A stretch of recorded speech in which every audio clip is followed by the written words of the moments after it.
Hello and welcome to this course. This course is about Next.Js. We are going to see how Next.js differs from React.js and all the features that comes with Next.js. We are going to see how to render our page component on the server, how to communicate with our database inside our Next.js application.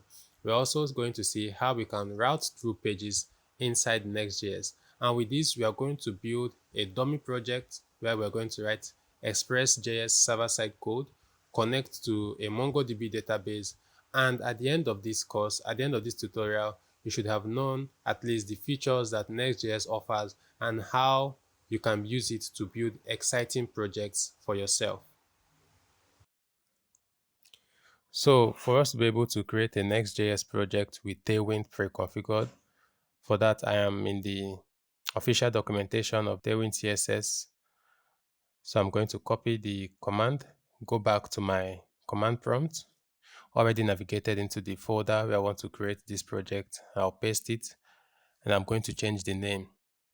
So instead of my project, we are going to use something like Next.js crash course. Now you could name this anyhow you want. And once we are done, I'm going to hit enter. What this does is this now creates a Next.js project with Tailwind CSS already configured. So right now it's going to install all the dependencies of our project. And once it's done, because this is going to take some time, I'm going to come back and give us a brief walkthrough the project that was generated for us automatically using that command. So I'll see you once it's done. So our project is done. Next I'm going to do is I'm going to cd into the created project, which we call Next.js course, and I'll open it up with my code editor. So this is the project that Next.js gives us. We have the node modules folder, which contains the dependencies of our projects. Those dependencies are stored in the package.json. That's where we see the dependencies React, Next, and React DOM, which is the browser version of React.js. That's for React DOM. And they are stored in the node modules folder. We also have the package log.json. So the package log.json stores the log versions of these dependencies that were installed for us. So if we get to share our file and we run npm install, we are going to install the same actual version as this project. So that's the work of the package log.json. We also now have the public folder and the pages folder. Now the public folder is where we store files that we save statically, such as images. And the pages folder is a very important folder. It's a folder we are going to use a lot in this project. So as we progress through the course, we are going to walk through the pages folder. So going into the pages folder, the page folder is actually an important folder. And in this pages folder, we are going to see the file-based routing that Next.js offers to us. Now the index.js part, the index.js file, this loads our root domain, that is localhost 3000 slash. So if I open my terminal, already navigated into this folder, and I run npm run dev. So run this command. This is going to start our Next.js application on localhost 3000. So now our project loads up on localhost 3000. So now this loads up the Next.js project, and what we can see is the content of the files that we have in our index.js. So the index.js file is an important file. So we can go on and delete the API folder. We are going to get back to the API when we have to integrate a Node.js backend into our project. And then we have the underscore app.js. Now we see Tailwind CSS is automatically imported for us, that with the command we ran earlier. And then we have this my app. This function is the first function, the first file that gets called when Next.js bootstraps our project. And now it receives the component and the page props as props. Now the page props are the props for our different pages.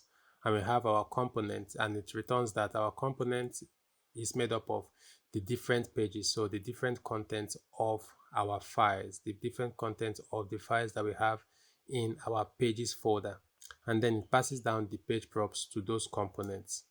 So going back to our index.js, to make things simple, I'm going to delete the content of this index.js file, and in there we're going to declare a function. You can give it any name you like. For instance, we'll say homepage, and inside this function we are going to return a h1 that says homepage, and we must always export default homepage. Now we don't need to import React from React because automatically Next.js adds that for us. If we go back to our browser, we see homepage coming from the index.js. Now let's go on and say we are building a blog. We are going to have 3 pages. Now we are going to have, first of all, the home page. So let's go on and create another page. And we can do this by either creating a file in this format, and we are going to call this page the add-blog.js. Now this is the page that will be loaded up for when we want to add a new blog to our application. And here we are going to declare a function called add-blog, and inside that function we are also going to return dummy data. For now we'll just return h1 that says add-blog, and we're going to export default the add-blog function. Now for request going to our domain /add-blog, this file is going to be loaded up, the add-blog file. So if we go to our browser and we visit localhost 3000 /add-blog, we load the add-blog page. So this now explains the power of file-based routing, why it is more superior in React.js. So another way we can do this instead of declaring a file is to create a folder, and we name the folder add-blog. Now inside this folder, we are going to move this add-blog file in there, and we are going to rename it to be called index.js.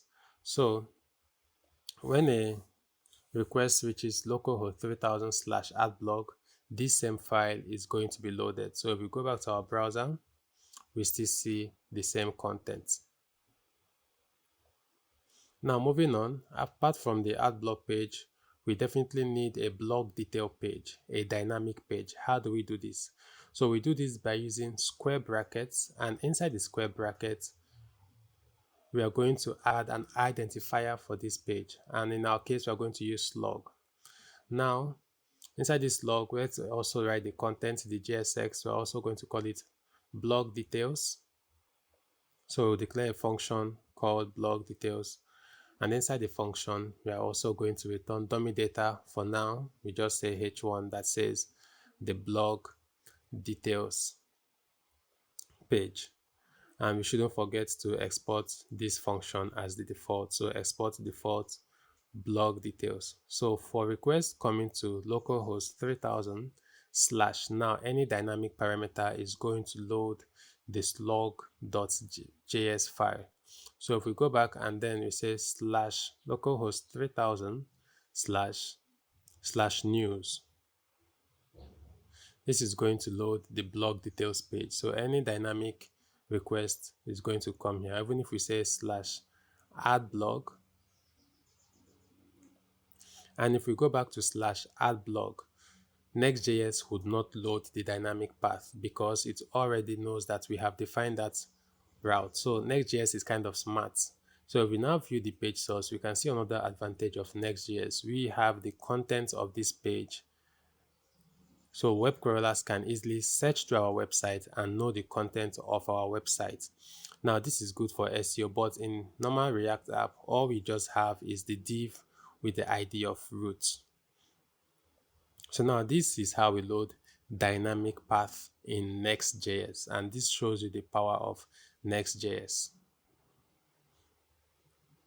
So another way we could do this is by using the folder style.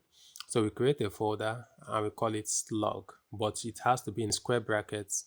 We move the content of the slug file inside the slug folder, and we then rename that file to be the index.js. So any request reaching our domain / and then any dynamic path is going to load the slug details page. So if we go to localhost 3000/2, it still loads the slug details page. So this is file-based routing and how we use it in Next.js. So moving on, let's go and add our own font. So I would go over to the browser and quickly navigate to fonts.google.com. So once the page opens up, I would go and search for font, and the font we are going to be using will be Montserrat. So we'll click on it, and we slow down and we select a style. For this, I'm going to use 400 regular. So now this gives us the link. So we'll copy this link, and this link will be used in our Next.js application. Remember, we are using Tailwind CSS for our styling, and in order to use that font, we need to make Tailwind to be informed. But first of all, we go over to our index.ts file, and in our home page, we are going to import head from next head. Now this head, as we know in HTML, we use head to write metadata about our website. So now this metadata can contain things like links as well. So we are going to first of all use head, and you use the head like this, and in it we are going to paste the link that we just got from Google Fonts. Now we are going to make this link a self-closing tag.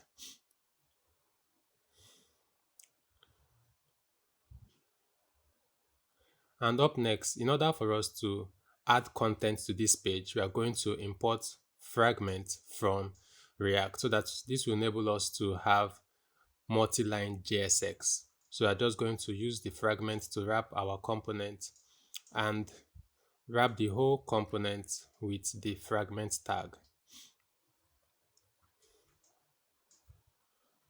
So now we can come below our head section, H1, that says the home page.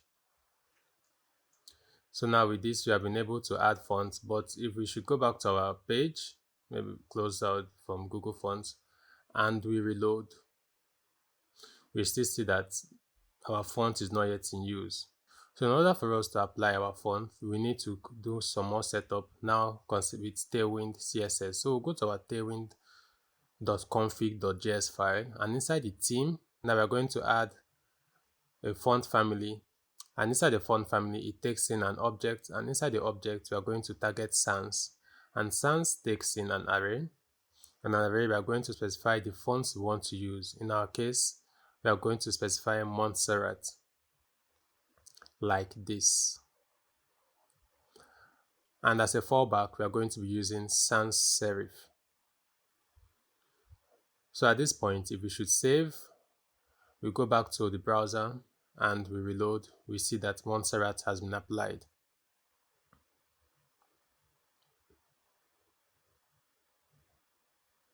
We see the H1 is of Montserrat.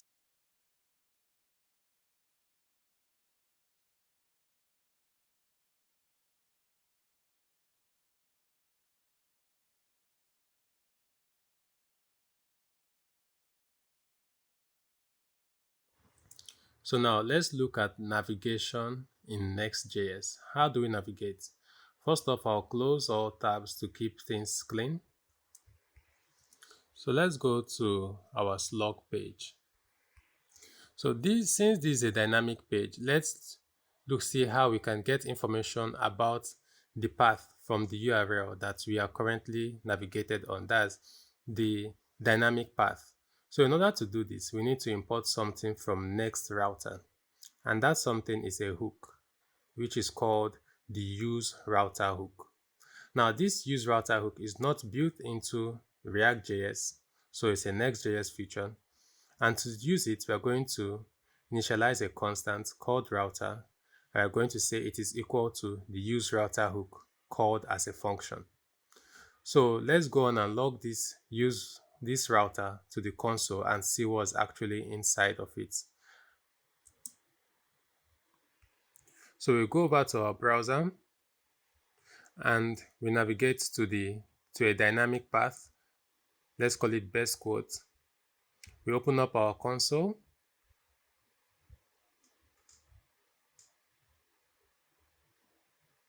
And here we see an object, actually two objects, because the first time the page loads, we don't have data about it. You can see the path is just as slug. As path is just slug, and the path is empty with a query object that is empty.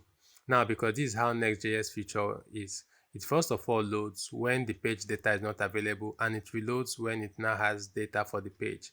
So we can see as path is /best quote, but now most important for us is the query object. And inside the query object we have slug because we named it slug, and the value of slug is the best quote. So the name slug is coming from the identifier that we used in our app. So we also have the push function, which is used to navigate programmatically. So the push function takes the URL of the page we want to push the user to. So let's go back to our application and we'll log router.query. Now it reloads and we see the slug. So router.query gives us an object. So inside that object, we have the identifier of our page route, which is slug, and the value is what we have on the URL bar. We want to get information concerning the ID or the slug that we have on the URL bar. So we know that we are getting it from router.query.slug. So now this is going to give us the actual URL, that is the name, the identifier that the user is on. For now, I'm just going to remove it. I just wanted to give you a heads up on the use router link, and we are going to use it, the use router hook, and we are going to use it definitely in our project. So since we are at navigation, it's time for us to build navigation. So I would go to the root folder of our app, and I'm going to create a components folder. Now inside this components folder, we are going to create a navigation component. So we are going to create a new folder called navigation. And inside that folder, we are going to create a navigation.js file. Now the idea is that this navigation component is going to serve as the navigation bar for our entire application. So let's get started by writing out the JSX. So as usual, we are going to have a function. Actually, it could not always be the function type. You can also use the arrow function. So we can say const navigation is equal to arrow function, and inside the function body, we write our actual JSX.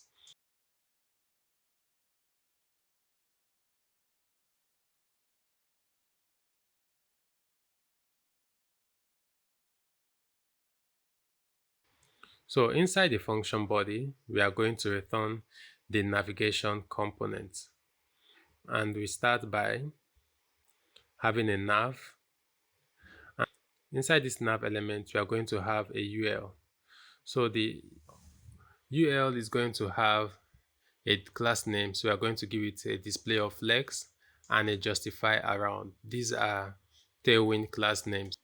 So inside the UL, we are going to have the list items, which will be our navigation list items. So we are going to give the li a class name of px4 to give it some padding on the horizontal axis, and we are going to also give it a py of 2 to give it padding on the vertical axis.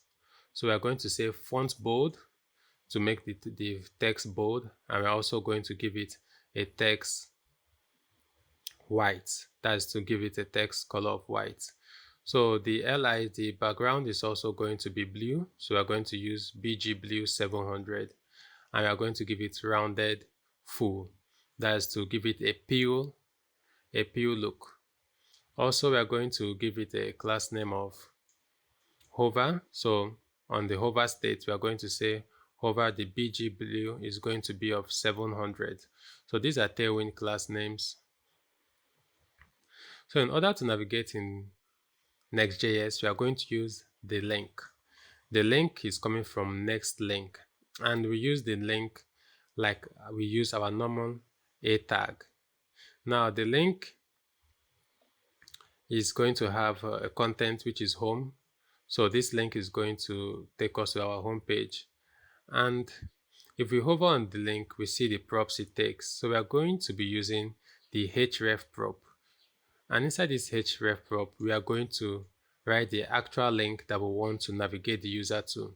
And since we are using this link as our home page, we are going to say href is equals to just slash.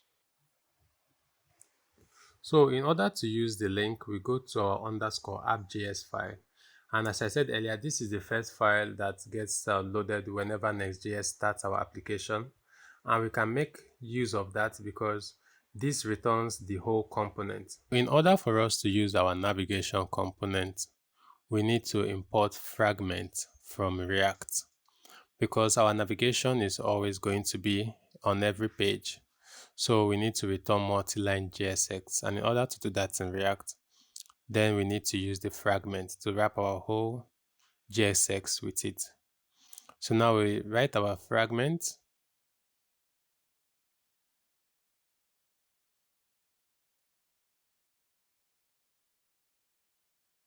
So I'll quickly cut that and place the component inside it, and above it, I'll place our navigation component like that. So if we should save and go back to the browser, we see our navigation bar, and then we see the content of the home page there. So we can go further. If we go to any page we visit, we see that we always render the navigation, even if it is the dynamic page. So the next thing we need to do is we need to go back to our navigation and duplicate the li. So we have another link, and this time around it's going to be for adding a blog. So I'll call this add blog, but the href now is going to be slash add blog because that's what we called the name of the file in our pages folder. So this is now our navigation, and you see we are actually navigating between the two pages, the add blog page and also the home page. We can go over to the UL and give it a background. Let's just give it a background gray of 300, so at least it's not totally white on the screen. So now this is our navigation completed. So with our navigation complete, let's go on and render some dummy data, some dummy blog post on our screen. So I'll come on top of our index.js file and I'll create a constant called blog post, which is going to be an array of objects. So each blog in our application is going to have an ID, a title. So in this case, I'm just going to say first blog. And each blog is also going to have an image. So to get an image, I'll quickly go to the browser, go over to Unsplash, and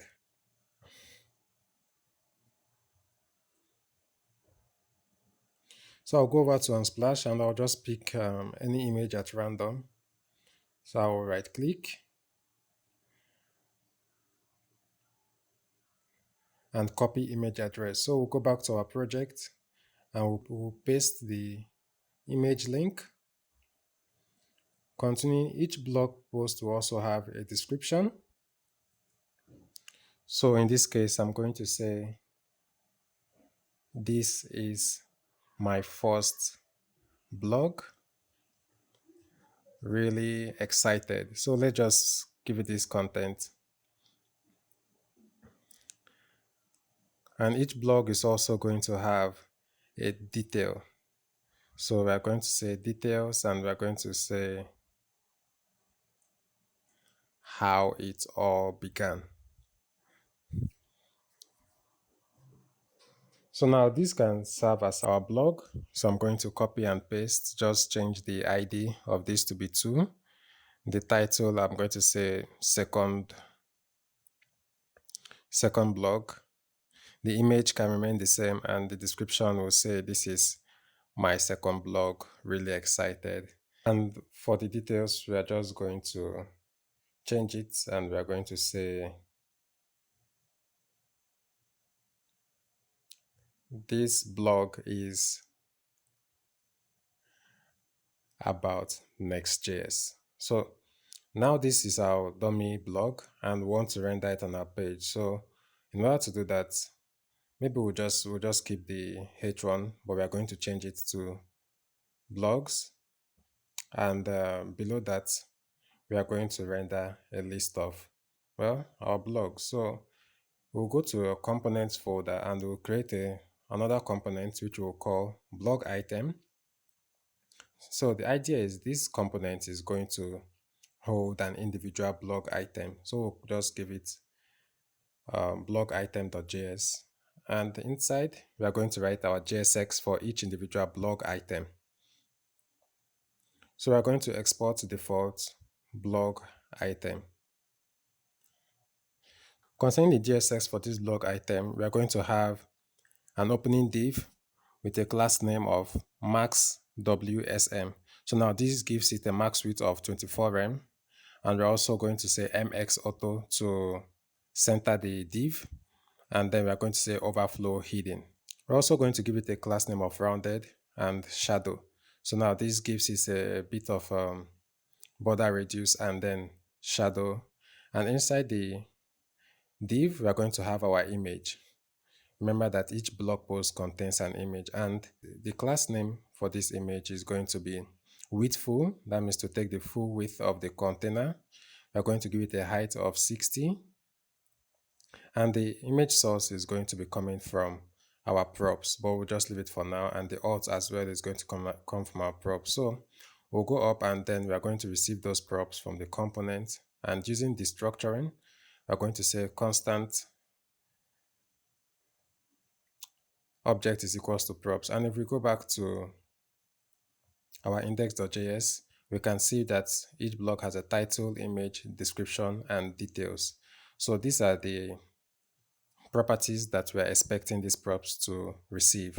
So the title, image, also a description, and details. So we probably don't need the ID in this file. So I'm forgetting something to be getting the error. And let's continue. For the source, we are going to give it source image, the image we are getting, and for the alt, we are going to give it title. So the error is still there, and now I'm forgetting to return. Each React component is also always supposed to return JSX. So I'm going to return this div, and the error is gone. So below our image, we're also going to have another div. Now this div is going to house the main blog content. So we're going to give it a class name of px6, that is padding on the x-axis. We're going to give it some padding on the y-axis of 4, and inside this div we are going to declare another div with a class name of mb2 to give it some margin on the bottom, and also text XL.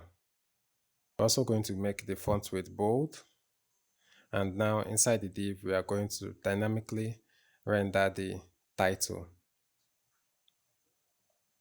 Now below this div we are going to have a paragraph, and this paragraph we are going to give it a class name of text base. Also going to give it a class name of text gray 700, and this paragraph is going to be the description for each individual blog. Now what's left is our button that is going to take us to the details page. So now after that div we are going to have another div, and this div we are going to give it a class name of text center. That is to center the button that we are going to place inside here. And inside this div, as I've said, we are going to have a button, and the content of this button is just going to say read more. Now let's actually style the button. Our button is going to have a padding on the x-axis of 4, padding on the y-axis of 2. Also is going to have a font semi-bold, and we are going to give it a text and we are going to give it a text blue of 700. We're also going to make the background transparent with BG transparent, and we are going to give it a border, and we are going to say border blue. That's to have a blue border. So this is going to be a transparent button, border blue 500. Also, we are going to make it rounded to make the border rounded, and on the hover state of this button, no, this is a transparent button, so when we hover, we want to give it some background. So we are going to say on hover, BG blue is going to be 500. And also on hover, we are going to give a text of white. And still on the hover state, we are going to say border transparent. So now we are going to save, and we are going to use this blog item in our index.js. Probably we are not using the details for now, but let's just leave it in case we decide or in case we need it later. So we go over to our index.js file, and inside this index.js, below our h1, let's actually change the h1 to be blog page. So below our h1, we are going to dynamically render our blog item. So we are going to say blog posts, which is an array, and then since an array, we can map through it, and when we map, we get each individual blog. We're just going to call it blog, and we are going to return the blog item. So don't forget to import blog item by going up one level into the components, into the blog item and blog item. So we're going to give this blog item a key, and since our ID is unique in this case, we're going to use the ID as a key, and we're also going to pass the props that this blog item needs. So starting with blog. So let's go back and check the props it needs. So it needs a title, image, description, and details. So we are going to give it a title, which is going to be equal to blog.title. We're also going to give it an image, which is going to be equal to blog.image. We're also going to give it a description, which is going to be equal to blog.description. And we're also going to give it details, so which is going to be equal to blog.details. So let's wrap the blog item into a div so that we can actually give it another styling. So because we have given it an opening div, we are going to give it a key. So the key is going to be equal to blog.id because the key is meant to be on the top level in React. And also we are going to now give it a class name of flex. So we are going to display each blog item as flex, and then flex core because the default is row. So we are going to give it flex core so that each block is going to be round up in, is going to be a column. So if we go from Unsplash and we reload our page, we see our blog item on the page. So let's actually style the button more. So we'll go over to our blog item, and the div to start with, we're going to give it a margin Y of 2 so that they can be, to have some space between the blog post, and then let's give the button some styling. So if we reload, we now see that the button is no longer sitting on the foot of our application, and we can still navigate between our different pages. With this, we are able to render normal React components in Next.js. So now we are done rendering dummy data on our screen. We can move further to now the add block page. So inside this page, we are going to show a form we'll be able to use to add some blog and then save to our database. So in order to do that, we can go to components and create add blog folder. Now inside the add blog folder, we'll create a file called addblog.js.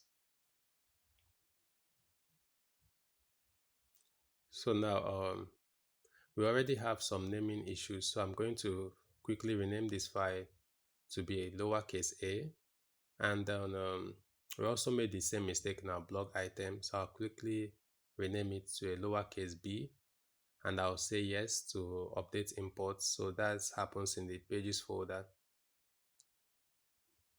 So that should be a lowercase b, just to be consistent in our application. So now in the add block page, I'm going to name a function to write the JSX.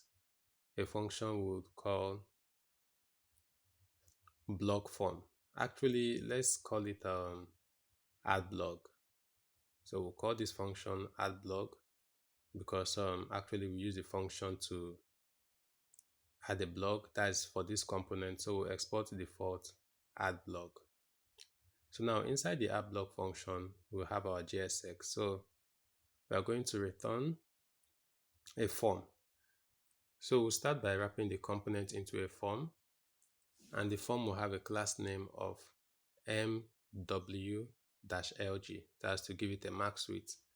And also we are going to say width full to be, that's 100% of the container. And then inside the form, we are going to have our form controls. So our form controls will be our actual input elements and the label. So we'll start and then we'll having a div, and we'll give it a class name of flex and flex wrap. We're also going to give it a class name of minus mx dash 3. That is to give you some margin on the left axis, and also we'll say mb dash 6. So now we have the surrounding div for our individual form control. We're going to have a label. Now this label is going to have a class name of block. We're also going to give you uppercase, that is to transform the text to uppercase. We're also going to say tracking wide, and any class name you're not familiar with, you can also you can hover around it to see the actual CSS. We also say text gray 700, that's to give you some gray text. And then we can say text excess. So we can also style the font by saying font bold. And one last, we can now say mb-2 to give it some margin on the bottom. So now we have our label. Let's write the text for this label. And since we are rendering we are going to be adding blog posts. So our form is going to contain title, image, description, and details. So we can start with the title. So inside this label, inside the form, we are going to render the title, image, description, and details. So inside the label, we can have our title first of all. And once we are done with that, we can now have our input. So we can write our input, and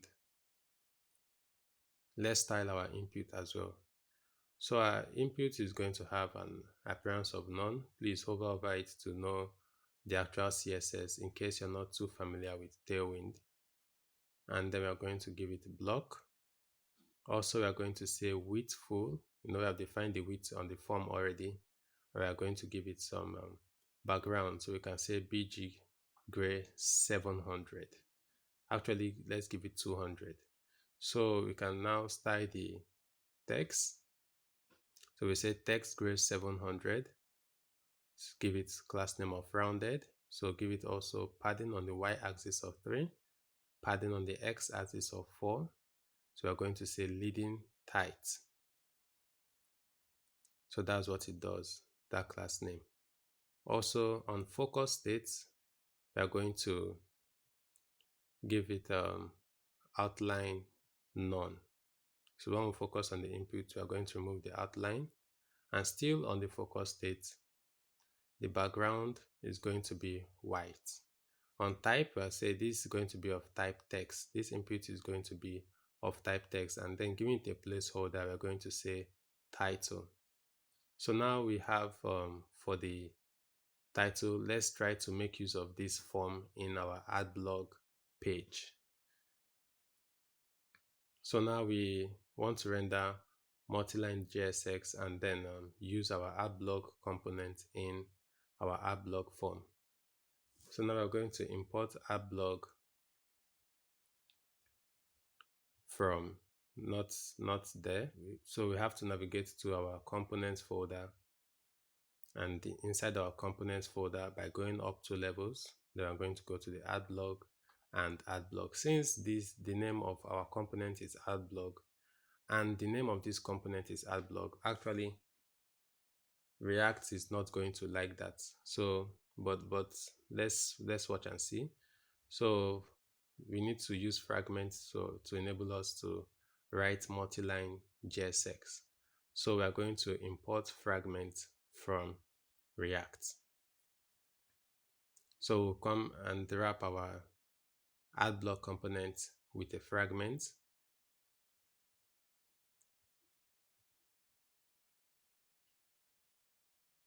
And then below our h1, we are going to say add block. And if we save this, we obviously see an error because now the name of the component and also the name of this add block page is clashing. So let's quickly rename it to block form. So we'll rename it to block form, yes, to update the import. And also we'll go and then for the file itself, we are going to rename it to blog form.js. You say yes, and now we can change it here as well. Instead of add block, we can change it to block form and then use it in our JSX as block form. So if we save it this time, the error is gone. But let's also go and change the file name just to be consistent. So instead of using add block, we are going to call it block form. So now everything is saved, and if we go back to our app and go to the add block page, we see our form. Now in order to center it, because it's not centered, we need to use mx auto to center the form. So we'll go back to our IDE, go to the block form component, and on the form itself, we are going to give it mx auto. So what this does is give it some margin on its auto margin on the x-axis to help us center the form. So now we have that for the title. Let's quickly copy and paste that 3 more times for the image, description, and the details. So we'll go up and change the text. So where we have title, we are going to change to image. Yes, we are also going to change the placeholder to image. Coming down, next is description. So we'll change that to description. And we'll change the placeholder to description. So for the last one, image, I think we have used image before, so we'll just go and check. Yes, we have, and it's meant to be details. So we'll quickly use details there and change the label text to be details. So now if we save and we go back to our form, we now have inputs for the title, for the image, the description, and as well for the details. So now we're using this form, and soon we are going to be able to collect user inputs and now save to database. So now we are going to see how to connect to a database in this course. So that will come up later when we discuss the nodejs. But now to add a button to be able to submit the form, I'll just copy the button that we had over there in our blog item page, and I'll save it here. So instead of read more this time, I'm going to say submit. And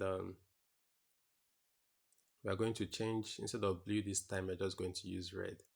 Text red 700, border red 500, and on hover, we'll just change the background to red 500. I think that'll be okay for now. And if we save, we go back, we see our button, and this button will be used to submit the form. So we can go back to our home page and everything still works fine. So now we are done with the add block form. I'll quickly collapse these other tabs. And in the blog item page, let's see how we can navigate programmatically. Now, navigating programmatically, this is the blog item page. So when we click, we need to go to the slug page. That is the page for each individual blog post. So in order for us to navigate programmatically, I'm going to import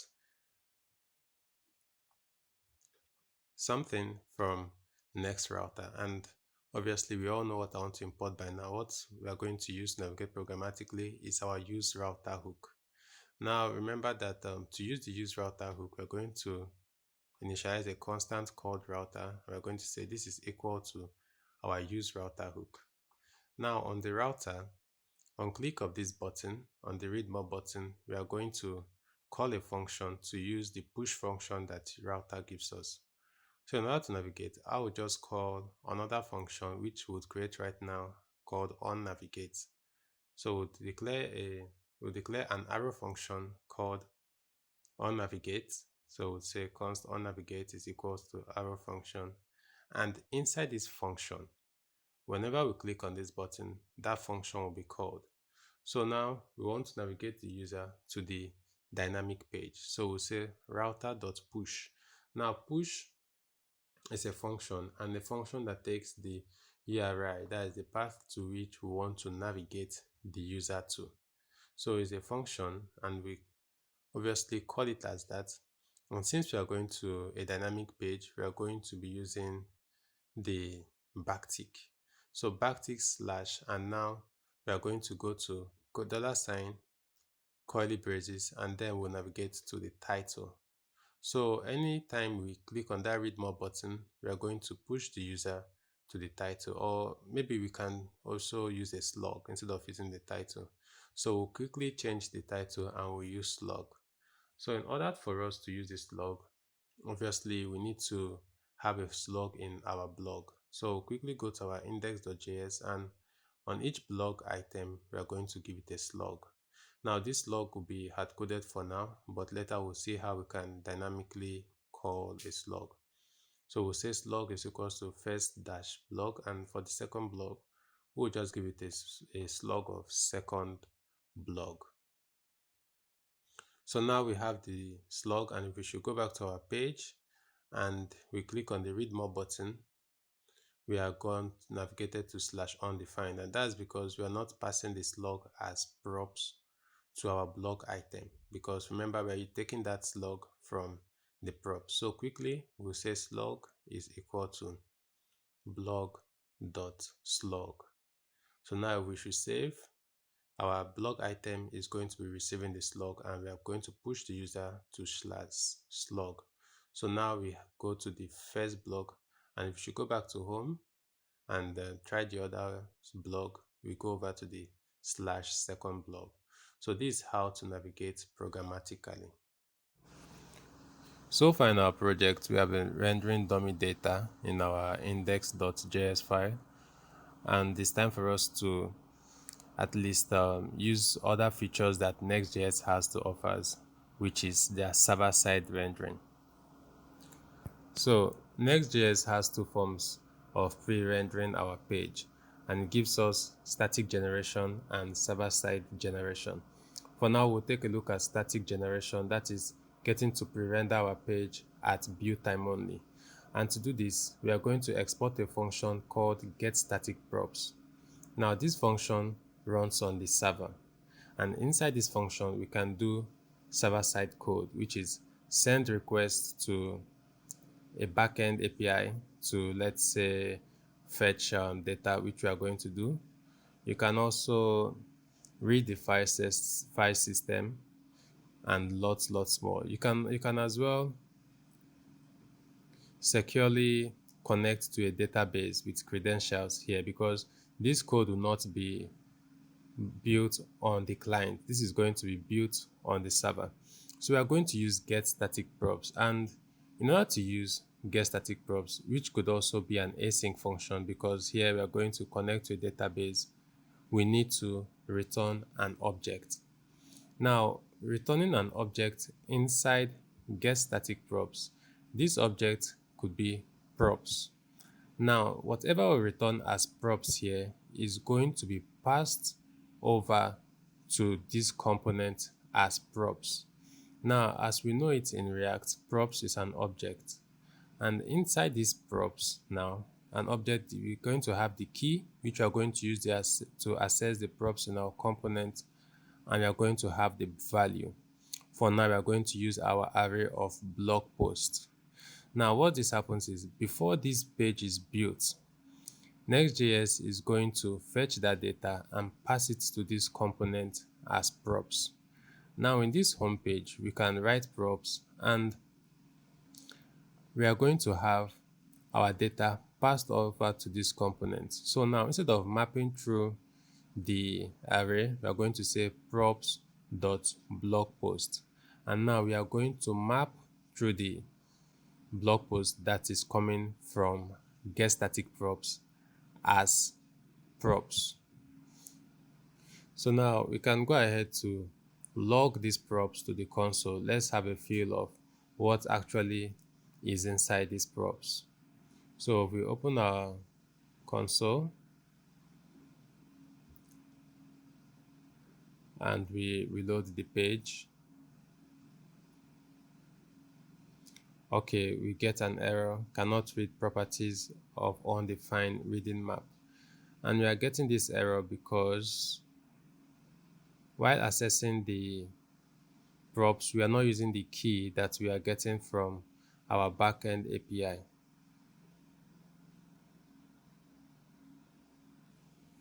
So for now, what we can do is to remove the props, and then if we should save, that means we are now mapping through our normal array, but we still have our console.log props. If we go back to our server-side code, we are going to see the props show up in our terminal. Now you see this is not showing up in the browser. This is actually showing up in our terminal to show that the code, whichever code that we write here, runs on the server. If it were to be on the client, we would see it in the browser. But since we are also logging to the console in the home page, once we flip back to our browser, we are going to see the props. So let's quickly go to our browser and we see our blog post, which is the key that we gave the props in our getStaticProps, and we see the value. So what we can do is quickly come back to our component, and instead of mapping through our array of posts, we are going to map through the blog post, which is coming back as props. So we would say props.blogpost.map. And now what this, we can remove the console.log, and it compiles. If we should go back to our browser now and we refresh the page, we see that we are now getting this data, and this data is actually coming from our server-side code. If we should inspect the page source, we now see that we also have the content of this page pre-rendered for us on the server and sent to our component as props. So this is one of the nice features of Next.js. So we also have to return, not compulsory this time, but revalidate the time it will take for our page to be pre-rendered. Now the default is false, but if we should give it a time, on every page visit, React is automatically going to pre-render our page for the number of times that we give it. Now this has to do with incremental static regeneration. So if we send it to false, it means that there's no revalidation and the page will be cached until we run our npm run build. Until the next build, that's when our page is going to be pre-rendered, that's when our page is going to be regenerated. But now if we give it some time, we could say 60 seconds. So if we should say 60 seconds, it means every 1 minute when request reaches this page, Next.js is going to regenerate our page. That means rebuild our page on the server. So for this our page where content and just dummy project where content will not change, we could as well change it to 3600 seconds. That means for every hour, Next.js is going to rebuild our site, like regenerate our site for new data coming from perhaps a backend API. So we can also set it to any time you wish. You could set it to 10 seconds or a minute, 60 seconds. You're flexible to set it to any time based on the application that you're building. So these get static props, and let's have a look at get server side props. So in order for us to take a look at get server side props, I'm going to comment out the code that we have in get static props, and then we're going to have get server side props. So in our component, we are going to export another async function called get server side props. Now with this function exported from our page, what this happens is Next.js is going to pre-render this page on every request using the data that is going to be returned from get server side props. Now in get server side props, still communicate to database, a backend API. We can still read the file system. We can still communicate with the database. All those backend codes can still happen in get server side props. And now we need to also return props. Now these props will pass to the page component as props, just as in get server side props.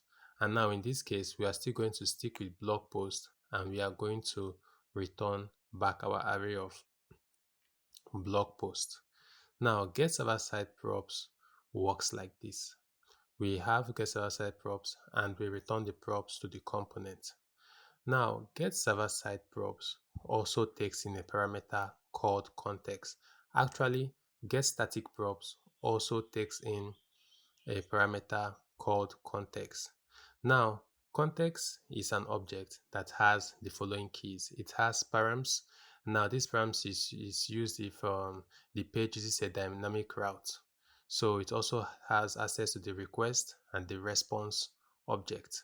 Now we can destructure the request and the response from the contents. It also has the query, string, and lots more. So you can preview data, resolve URL. All these things are in the context.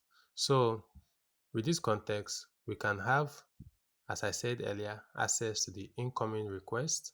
So we can get access to things like the headers, the request methods, and most importantly, the request body. So that's what context gives us access to. So we can come up and console.log request and response. Now, once we log this to the console, we can go back to our page and send the request to localhost 3000. That's our domain. So once it reloads, we can go back to our code and we see loads and loads of output on our console. Now this is what the request and the response data contains. So you can see stuff like your request.cookies, request.methods, and all those stuffs, request.headers, and all those things are coming in from the context parameter. So this is what the context gives us access to.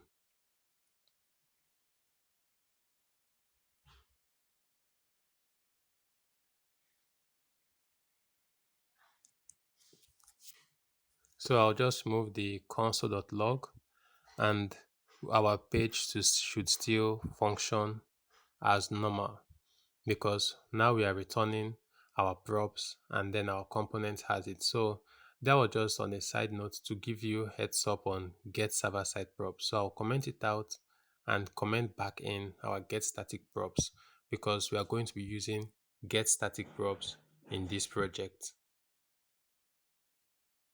And then for readability sake, I will just come up and quickly cut out the get static props from the code, so you also have it in your own code, and I'll paste it below our component and I will save right now. So now this is get static props. So if we go back to our page, so this is get server side props. If we go back to our page still functions as normal and everything works. So let's leave the world of static data and try to fetch data from a backend API. So for this, Next.js has us covered. Next.js gives us an API folder that we can have in our pages folder. And inside this API folder, whatever we write here is going to be backend code. Now, how do we route in requests in this our API folder? Just as it works in our pages folder, any name we give this file is going to be the name we are going to use to access this API route. So now for us to access this file, we are going to go to /API/new blog. Now any code that leads to /API/new blog is going to send the request to inside this file. So now we are going to write backend nodejs code. Now with this, we don't have to have two separate projects, one for our backend API and one for the front end. We are going to have our backend code inside our Next.js project. Now this gives us the flexibility.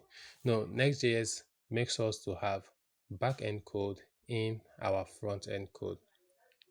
So we are going to write server-side code, and as I said earlier, to reach this route, we are going to go to /API/new blog.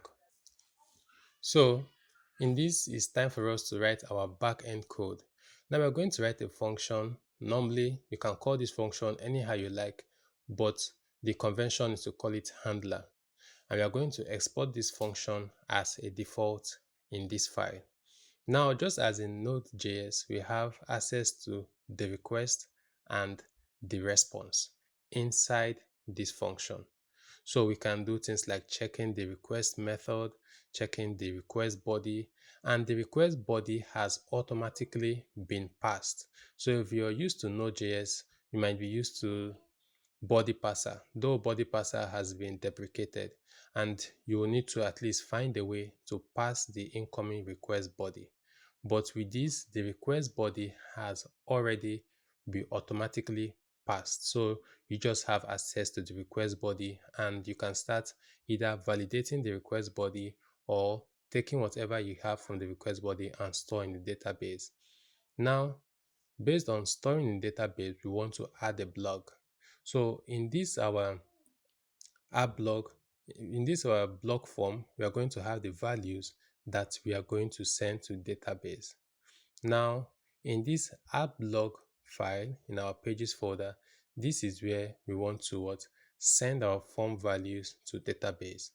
So I'm just going to actually write it out. We're going to send requests to our backend API to save our blog to the backend. So now what we are going to be doing in our API folder is for us to get prepared for these form values that is going to be coming. And when we get the form values, we are going to connect to our database, and after which we are going to now do what? Save it in our database. So right now we'll go back to our API folder, and I'll quickly do a simple validation. I'm going to say if request.method is not equal to post, because now we intend on saving data. So I'll check if the request method is not equal to post. I will just return and not continue to execute any of the code inside, any of the code coming to this file.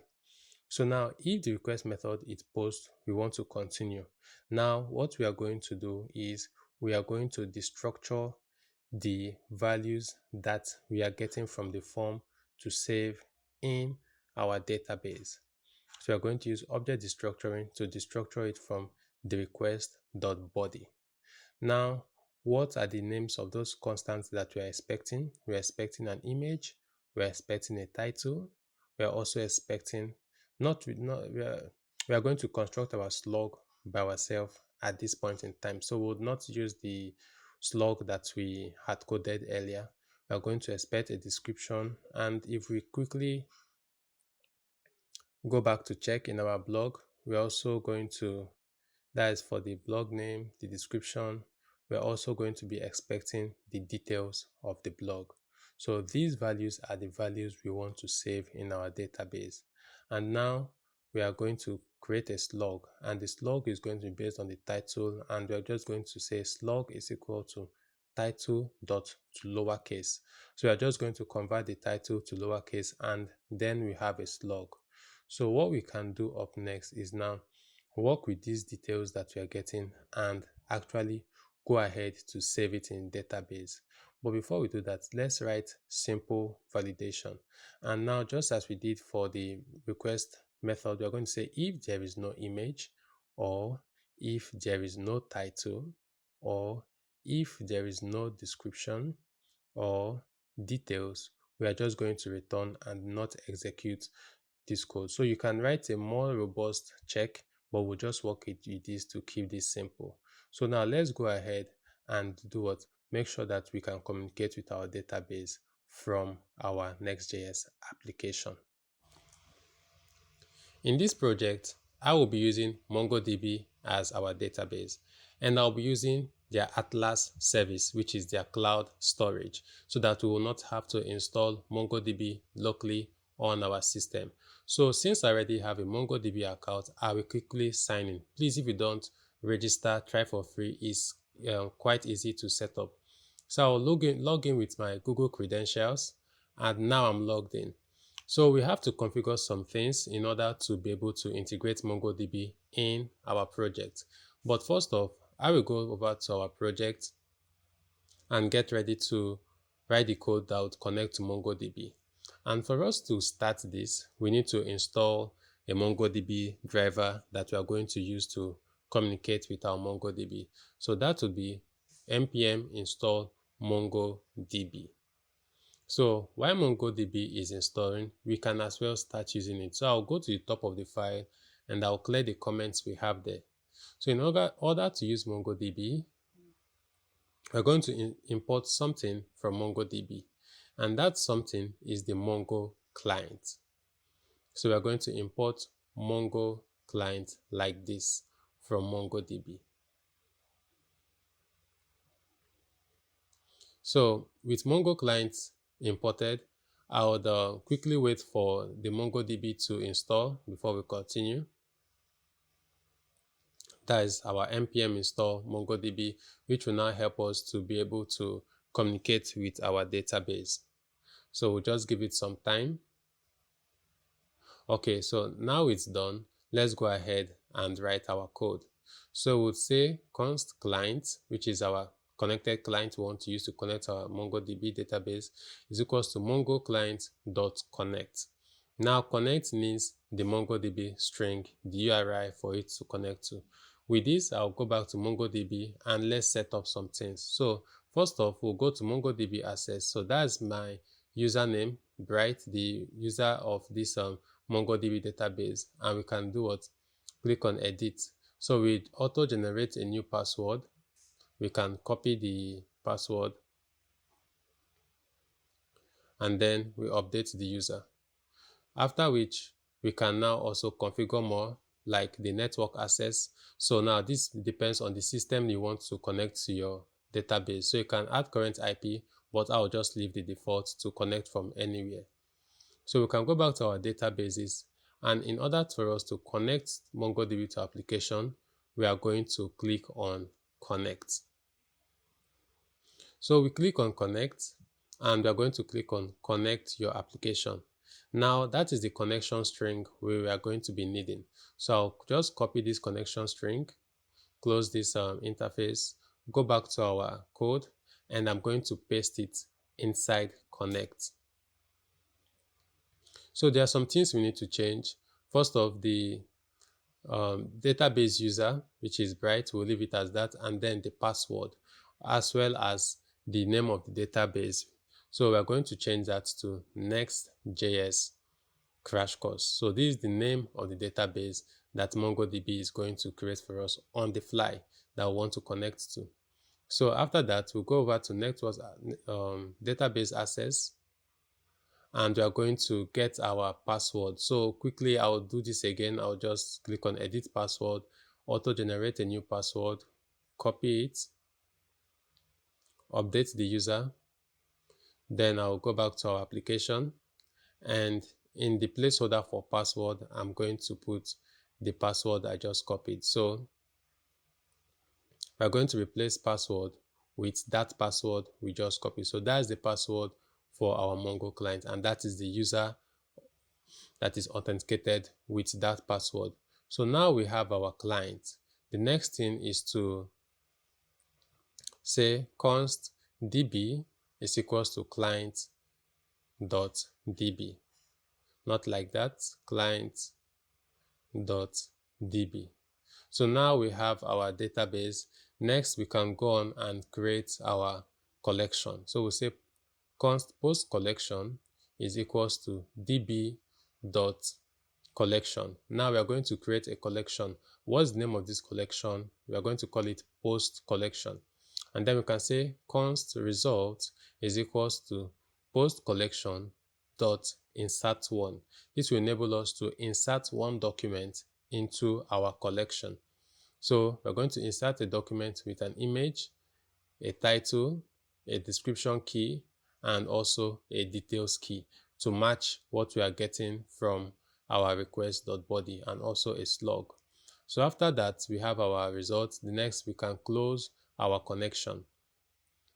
And then we are going to send the response back to the client. So we say res.status with a status code of 201, which means yes, a resource has been created on the server. And we're going to say JSON. So we'll send back the post as we're going to send back the results and also a message which says post created. So now we have set up our MongoDB connection.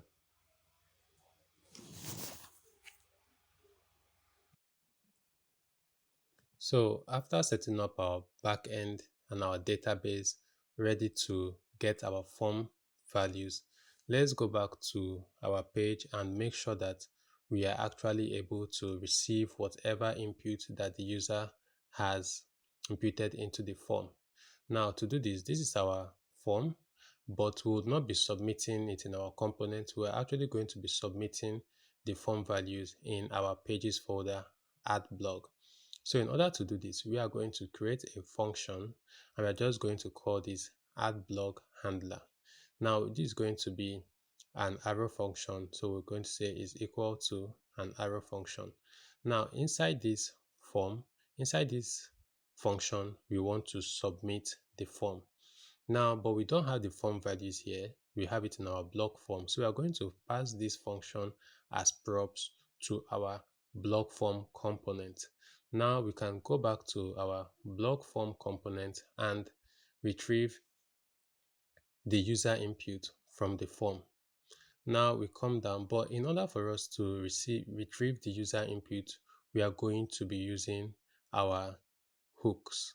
So we are going to be using our useRef hook to do what? Retrieve input from values. So we are going to import useRef from React. Now, how do we use the useRef hook? In order for us to use the useRef hook, we are going to initialize a constant, and we're going to call useRef as a function. Now, this constant is going to be the name we are going to pass into our input as ref. So for the title, we are going to name it title ref. We are going to copy and paste 4 of it, because now we have the image ref, we also have the description ref, and we also have a need details ref. Now these are references, and they would hold the value to whatever the user has imputed into our input. So instead to use it, we are going to say ref is equal to title ref. Ref just works like getElement.id if you're used to vanilla JS. So we'll come to our image and say ref is equal to image ref. Also for our description, we'll say ref is equal to description ref. And now for the details, we are going to say ref is equal to impute ref. Now you can also use useState, but since we are not going to be using two-way data binding here, we're just going to be using references. So now these references hold the value to whatever is in our input. So now for us to submit this form, we should actually make the button of type submit. And now we can go back to our form, and on submission of this form, we want to call the function. So we are going to say on submit is equal to a function. Now we have not written out this function, but we're just going to call it form submit handler. So now we are going to copy that function name, come into our component, and create a function called form submit handler. Now this function is going to be called when this form gets submitted, and it's going to call with an event parameter. So what we are going to do is we are going to construct an object that is going to fit into what our database is expecting. So we'll say const form data is equal to title, which is equal to titleref.current.value. This is going to give us to the current title input. We're also going to say image is equal to imageref.current.value. And please, these names have to match what we are destructuring from the request body in the back end. So description is going to be descriptionref.current.value, and for the last one, details is going to be equal to detailsref.current.value. Now we have our form data, but we should not forget to prevent default. So we'll say e.prevent default because HTML automatically tries to refresh the page on form submission. But this is a single page application, so we are going to prevent that and let JavaScript submit the form for us. So now we have this function called addBlockHandler pass into our blog form as props. So we are going to be getting it as data. So for now, we are going to console.log data. So we expect data to be this form data that we are going to now pass to the function. So in order to call the function, we are going to receive it from our props, and we can actually destructure it. So we can say const addBlockHandler is equals to props. Now, addBlockHandler is a function that we are passing to this component as props, and a function that takes in an input. So we are going to say addBlockHandler, and we are going to call that function. Now we are going to call the function and give it the form data, which is this object. Now we are passing the form values to this component, to this our addBlock page. So if we refresh the page, go back to localhost 3000, and if we open up our console, quickly navigate to the add blog form, and then let's quickly create a blog. So we are going to give the title as testing. Image, we're just going to say test image for now. Description, we're just going to say nodejs crash course, just dummy data to check out if it is actually working. So I hope you love it, and I'm going to hit on submit. So on hitting on submit, we can see the form values being logged to the console. So it is these form values we are now going to submit to our backend API to add to our database. So if we go back to our code, that data there is what we'll be using to do what? To now send data to our backend API. So now we are aware that we are getting this data from our component. We'll come back and make this function async and get ready to send this form data to our backend. So we are going to get our response, and we are going to await the response. Now you can use any HTTP client that you're familiar with, but for now in this project we are going to be using the fetch API. So now what is the endpoint? The endpoint is going to be the file name of our API folder that is expecting this. So we are going to say /API/new blog. So now, just as we have in the pages folder, it is the same for our API folder. So any request going to /API/new blog, yes, that request is actually going to go to our API folder and then our new blog file, because that is the name. And then we are going to handle the request inside of this file. So now we have our API route. The next thing we are going to do is to configure the request. So first we can configure is the request method. So we are going to set it to post because actually our backend is expecting a post request as we have set it up in our API. So the next thing is the body. What is the request body? In this case, our request body is going to be data. That is the form data that is coming from our block form component. So after this, we are going to log our response to the console. But we'll not just log it like that. We are going to say response.json. That's unique with using the fetch API. Also, the data we are sending, we need to also send it as JSON. So we are going to say json.stringify data. So we need to be explicit as well. Now we are sending the JSON data. We can also set the content type in the header. So we'll say headers, and then we'll say content hyphen type, and we can set the content type to be application JSON, like this. So now what we can also do is we need to await the response that is coming back. So to do that, I will cut the response.json from the console.log, and I'll quickly create a variable called data, and we're going to say await response.json. Now I'm going to console.log data. So this data should be the request that is coming in from this data should be the response that we have configured in our API folder. That if we go back to our new block file and we scroll down, yes, that response is what we are expecting to be the data, the one with the post and the message. So now if we should go back to our app block form, we are going to save that file, and now for us to be double sure, we'll just reload the page. And now we get an error that data has already been declared, and that's because we are getting data as the name of this parameter of this function, and we're also using data twice inside this function. So what we can do is to rename that to be response data, and we'll copy that, and now we'll console.log response data. So if we go back to our form and then quickly set up a title, we say Next.js.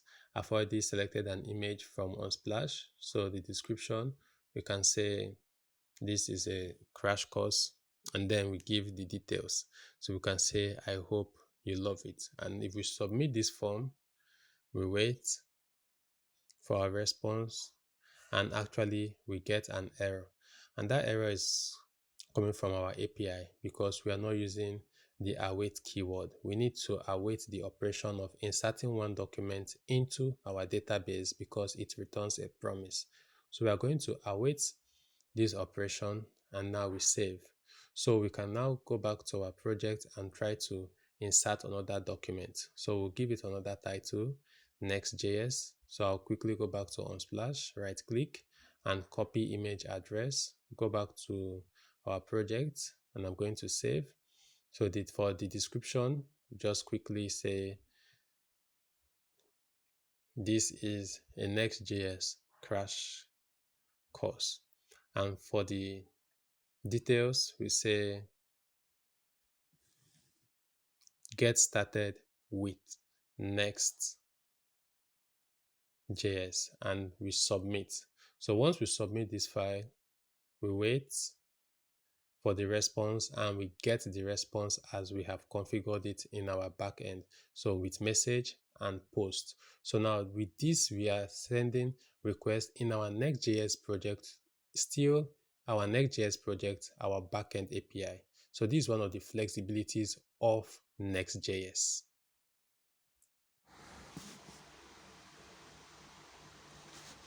So let's get started to fetching data and displaying on our screen, because previously we just completed sending data to our database. So now let's leave the world of static content. Let's go over to our database, fetch the data that we have there, and render it in our component. For us to be able to do this, we are going to go to our index.js file, which is responsible for displaying our blog. So now we are going to use getStaticProps. We know that getStaticProps is going to help us to pre-render our page on the server. We are going to send a request to our database, fetch our list of blog posts, and we are going to pass it on to this component as props. So we are going to connect to our client, our database client, and we'll do this by awaiting our Mongo client. Now, Mongo client automatically is imported from Mongodb. So please, if this is not the case for you, import Mongo client from Mongodb, and where we have our Mongo client, we are going to say .connect. Now, connect takes the URI of the Mongodb database we want to connect to. So I'll just go to our API folder, and I'm going to quickly copy the connection that we have over there, go back to our page, and I'm going to paste it. Please feel free to put this connection in a utility folder so that you don't have to repeat yourself, which is a bad practice in programming. But just for us to focus on the Next.js part of things, I'm going to keep it as this. So in your project, feel free to do what? To devise another function to help you for connection. So we're going to say db is equals to client.db, which gives us access to what? Our database. Now we have access to our database. We want to get access to what? Our collection. So we're going to say db.collection. And which collection do we want to get access to? So we're going to say that's not Next.js blog. Next.js blog is the name of what? The database, but we are going to say post, which is the collection that we created that has the list of what? Posts. So I'm going to say db.collection, and then we'll pass post. Another thing we can do is on the client, we can say db.collection, and we call what?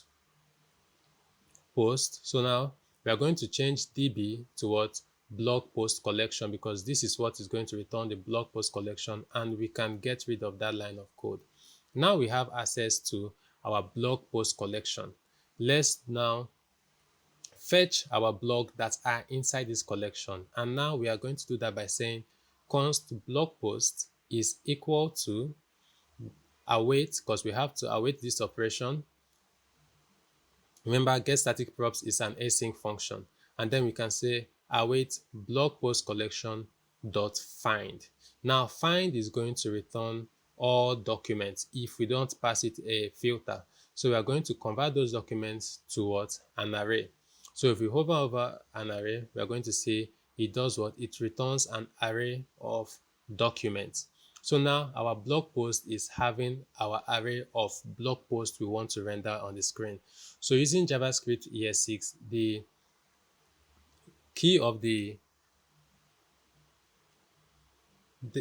object matches it. So we'll quickly come to our component, and we are going to get rid of the static blog post we have there. And here you have it.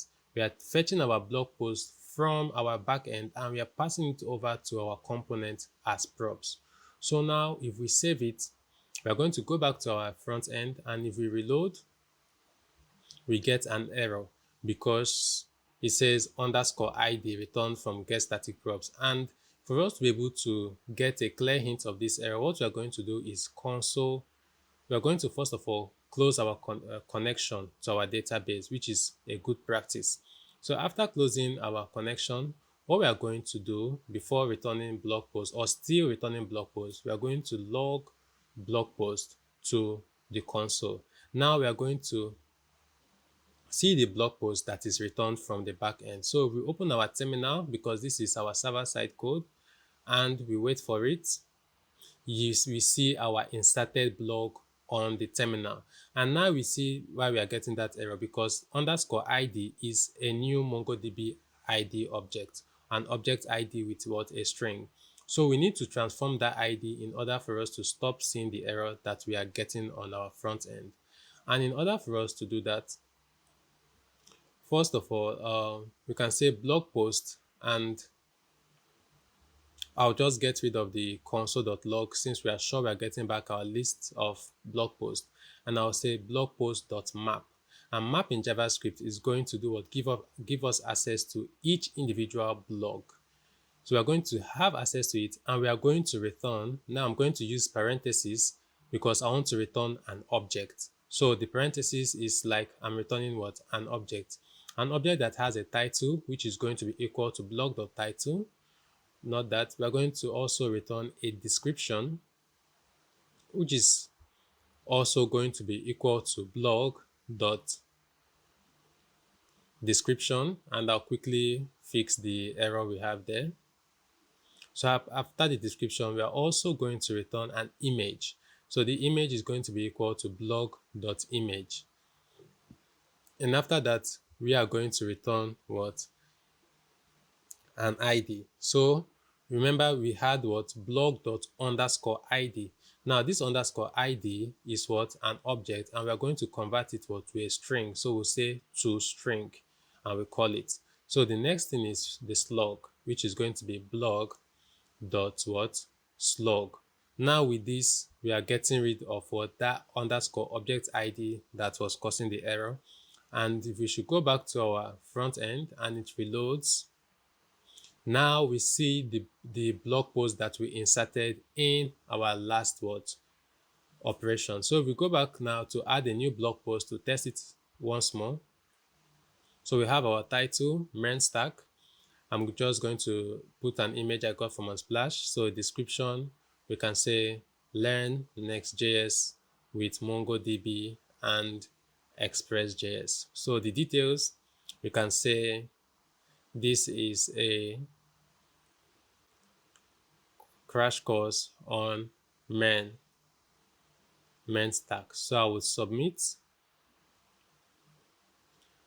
Okay, actually it's submitted, but we don't have a hint to be able to know if it's submitted. So in order to do that, we are going to navigate the user to the home page after form submission. So I'll go back to our pages folder, and in our add blog index.js, we are going to use our use router hook to be able to navigate to the home page. So I'm going to import the use router from next router. Remember that the use router is built into Next.js.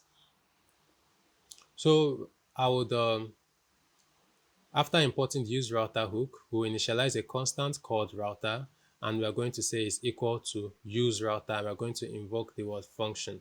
So instead of logging to the console after getting the response from database, we can say router.push, and we're going to navigate the user to the home page, which is just what? Slash. So if we should go back to our home page and we go to home, we actually see the document that we inserted just right now on our front end, and that document is being fetched from getStaticProps inside our Next.js application. So you see that the slug is also working, which is what? /Next.js that we constructed. And if we should go back to our home page, so we navigate to home and we go to the other blog and we click on read more, we actually see the slug, but now we are having the percentage sign there because we have a space in the URL, and spaces are not allowed in URL. So in order for us to fix that, we can quickly go back to our backend API and construct our slug in another way. So instead of just calling our slug and calling the title to lowercase, we are going to use the JavaScript built-in replace method. And we are going to replace any white space that we have in our title. We are going to what? Replace it with a hyphen. So we say we give space and then comma, and we are going to, in quotation marks, we are now going to call hyphen. So we are going to replace any white space with a hyphen. And in order for us now to quickly test this out one more time, we are going to test the slug, also test programmatically navigating the user to the front end. We are going to come back to our add blog page, and we are going to quickly fill out another blog post. So this is going to have a title of MongoDB and an image. We are still going to stick with that image. We are going to quickly give it a description. We can say MongoDB is a NoSQL database. like this. And then for the detail, we can now say learn more about MongoDB. So now, once we click on submit, we are going to be what? Pushed to the home page once it's done. And now we're at the home page. We are going to scroll down and we see the document that we just inserted. So once you click on read more, take a look at the URL bar and we now have Mongo-DB, but the title is what? MongoDB. So this is how we are using get static props to do what? Fetch data from a backend and render in our component, in our UI.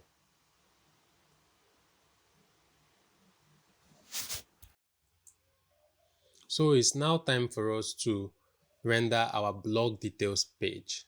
Now in this page, we have dynamic route. So in order for us to render this page content dynamically, we are going to export another async function, which is called, okay, first of all, we are going to export get static props, but I'm also going to introduce you to another function, which is called get static path, because this page is a dynamic page, and in order for Next.js to be able to pre-build the content of this page, now for Next.js to be able to pre-render the contents of this page, we need to inform it beforehand the individual path that this page is what expecting. So in order to do this, we are going to export another async function, which is called get static path. And now if we export this function called get static paths in a component from a page, so it has to be in the pages folder, not in the components folder. So get static path must be where in the pages folder. But to connect, first of all, I'm going to come here and copy our connection. Please make this what reusable in your own what project. Now get static path from a page that uses dynamic route is going to tell Next.js to statically pre-render all paths. Now the paths are going to be what specified inside get static path. So how are we going to do this? First of all, we have our client connection to our database, but before we continue, let's go on and import what our Mongo client. So we are going to import Mongo client from where? From MongoDB.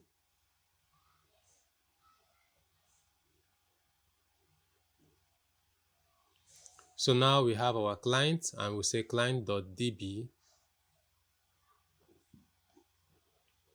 and after connecting to our DB, it's time now we go and what? We'll just go back to our index.js and I'll copy our collection connection from our index page. So I'm going to replace it here to make things quicker. So we have our client.db and I'll quickly get rid of the other line of code we have up there. So I will just highlight and delete it. So now we are connecting to our post what collection. And after connecting to our post collection, let's return the path. The paths that we are going to tell Next.js that this page is going to do what? Render, the dynamic routes. So we're going to say blog post is equal to await blog post collection dot find. Now in find, we are going to just return what? An empty object. We are going to find an empty object. And after that empty object, we are going to configure what needs to be what returned in the options, because find obviously returns all documents, but now we want to specify the properties of those documents that we want to what return. Now in this case, we want to return the ID, and we're going to say ID that is equal to what, or underscore ID, because that's what is used in our what database, and we're going to say equals to 1. So what this means is return only our what, the ID, return only the ID. That's what this means, and we are going to call it what, to array, because we are finding all documents. So our blog post is going to do what, have an array of documents which contains only the ID of our individual blog post. So that's what we are now saving in that constant, which is called what, blog what post. So after that, we have to return something in get static path, as we do in what get static props and also in get server side props. What do we need to return? We must return what? A path key, and a path key is going to do what? Have an array. Now in order to do what? Have an array, we're going to return an array of what? Path that we want to use or want to tell Next.js that this page is going to do what? Be able to render, because path has to be what? An array. So we are going to map through all the blog posts, and inside this blog post, what we are going to do is we are going to return a params object. So we're going to say a params is equal to what? And now we have an identifier. The identifier has to match the identifier that we are using in our page, which is going to be slug. So we're going to say slug is equal to what? Blog post dot what? Underscore ID. And we'll have to call to string like this. So now we are telling Next.js that these are the IDs, the slugs that we have available for this page to be able to do what? Render. So Next.js is going to go ahead of time and be aware of the different path that is going to be used in this page. So we are also going to have fallback key. So fallback we're going to set to false, and when any path that is not returned in get static path, Next.js is going to return what? A 404 page automatically. That's what fallback false is going to help us to do. So with this, we have informed Next.js of the different IDs that we are going to be using in our what? Components. So now Next.js is aware and is going to go ahead of time, fetch our path, and now load in get static props the dynamic what? Pages that it is going to use to render in our what? In our screen. So fallback is what? Important, but in our case we are not using an ID, we are going to be using a slug. So we can quickly come to change our setup a bit. So we are currently returning the blog post underscore ID and to string. So instead of fetching the underscore ID, what we're actually going to fetch is what? Slug. So let's say slug, and then instead of saying blog post.id dot to string, so blog post is going to now give us what? Not just slug, we're going to say, yeah, slug is then from blog post, we are going to destructure slug. And now we have params is going to be what? Equals to slug. So what that does is it returns only the slug. So in our page, we are going to stick to using slug on our URL instead of what? Using ID. So get static path is going to go ahead of time, fetch the different paths for our component, and inside this async function get static paths, we are going to have what? We can now fetch the path for our different pages. So let's not forget to close our client connection. So we'll say client.close. So after setting up our get static path, we now need to go ahead and fetch the data for our individual components. So we are going to export another async function, which is called, so export async function get static props. And inside this function, this is where we would also do what? We have access to the context, and now we are going to connect to our database again. So we'll say blog ID is equal to context dot params dot slug, not ID, because that's what we call our identifier. So we're going to say context dot params dot slug, which is going to now give us the ID, that is the slug of the page we are currently on. So now we can use these get static props and send a request to our backend fetch the details for these props and pass it for this component and pass it over to our component as props. So now we have our ID. We can copy the connection again. Please feel free to make this dynamic, like make it reusable in a utility folder instead of copying it all the time. So I'm still going to copy that again, come back to get static props. I'll quickly paste it there. I'll get we have our blog post collection, and instead of find, where we return only the ID, so what I'm going to do is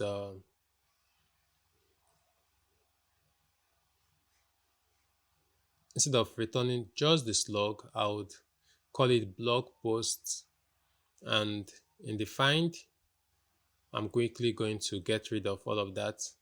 So we'll just use find one, because now we want to find one document, and we want to find one document that is going to match the slug we have there. So we are going to our blog post collection dot find. We are going to find by slug, which is equal to what? Our blog ID, that ID that we are retrieving from our params. So now we are going to have our blog. So instead of calling this instead of going ahead to call this blog post, we can actually change the name to a blog post. But first, let's close our connection, and we are going to return the blog post that we are retrieving as props. So we'll say props, and then props is equal to what? An object. An object that has a key of what? Blog. So let's quickly change the name now to blog post. So we're going to say blog post, like that. So in our components, we are going to have blog post as props, so we can go over and retrieve the identity blog post that we are getting from our backend. So we can go over and log it to what? To the console.log props. So now we are going to save, and if our setup is correct and you have no typo, now it saves. So I'll just clear, and if we go back to our front end and we go to the read more page of Next.js and we open our console, we see object. First off, we see an empty object, but we'll quickly clear our console, go back to home, and then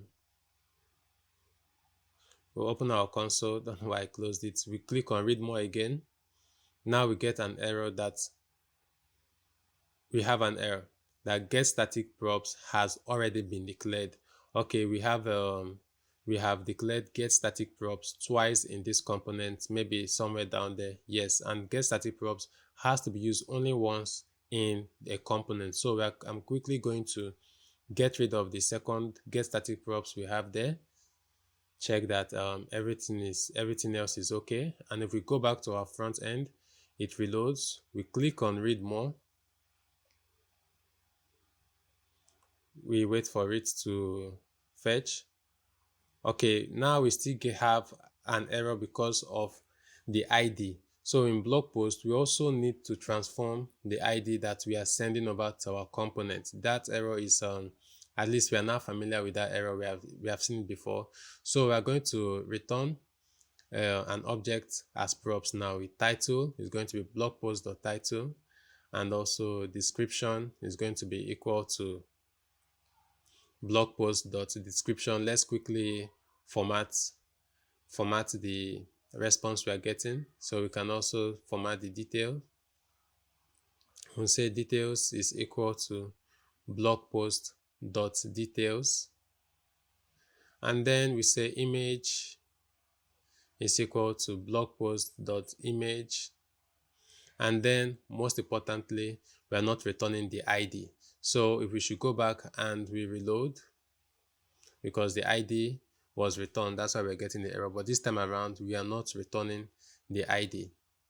If we reload, and we see our blog post that we are fetching from the backend in our console. So now that is the blog post for Next.js. We just return the description, details, image, and title. So you can see how we are using Next.js to dynamically render our individual blog content. So if we click on the main stack, read more, we also see that it has gone and fetched the details of that. So now we are going to use the detail and display a card in our user interface for each individual blog item. So we are still going to make use of the blog card that we created earlier to render our component JSX.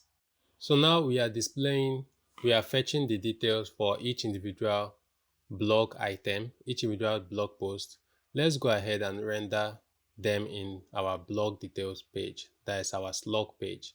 Now to do that, we are going to use fragments because now we want to return multi-line JSX, and we are going to wrap our whole component with fragment that is imported from React. We are going to cut it. I'll quickly format, and now we have our fragment.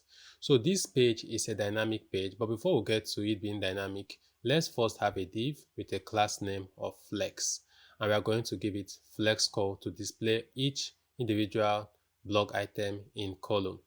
So now we are going to make use of our components, and we'll be using our blog item.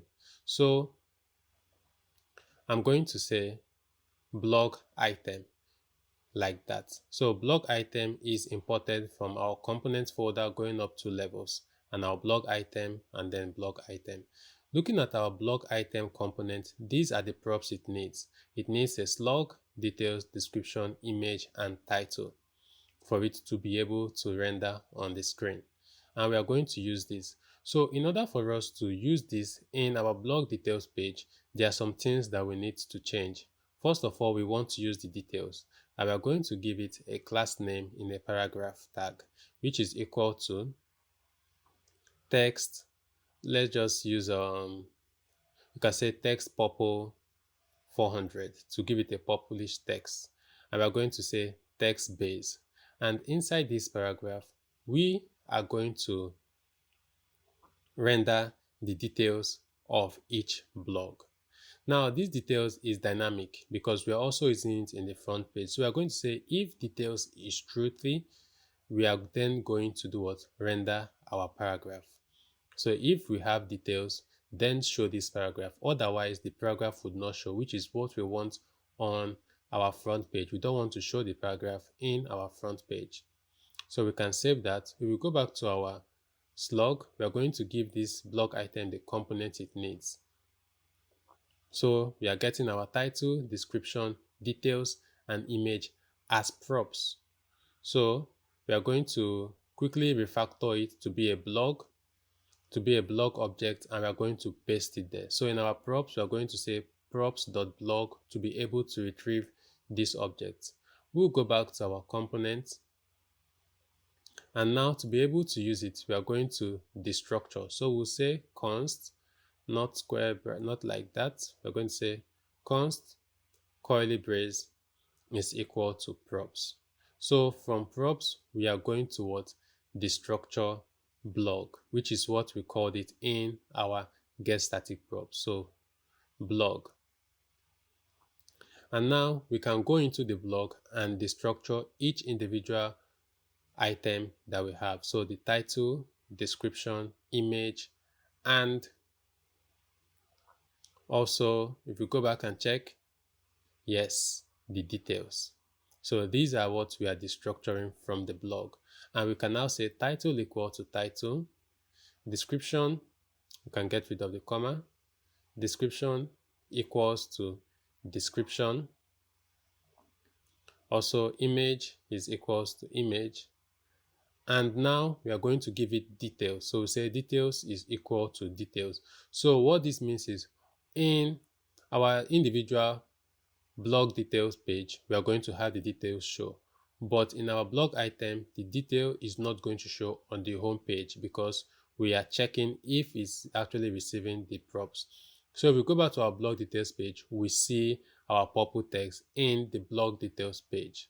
So we can now go back to our blog item, since we are also dynamically showing the blog details, we should also show dynamically the button, because the button will only show whenever we are at the home page, because we don't want to read more. We are already in the dynamic page to read more. So we'll say if we have details, that means we are in the blog details page, so we don't want to show the button. So we'll now say if no details. Yes, so if we don't have details, if that is true, then go ahead and show the button. Now this button will also now be dynamic based on if we are sending the details as props. So if we go back, the button is gone. But if we should now go over to our home page, so if we quickly go over to our home page, we can now see that we would no longer be seeing we will see the button, and also the we would not be seeing the details. But if we go back to our blog detail page, if we should click on read more, wait for it. So if we click on read more, we are not seeing the button and we are seeing the details. So we are now showing our blog details page, and everything is still working as before. Our title, our image, our components, everything still works as before. So now we are showing our blog details page. To wrap this up, let's go over and add more data information to our page. So I'll show you how to add meta information, description about each page that we are on for SEO. So I'll quickly go over to our head tag, which we can write metadata about our website, about our page.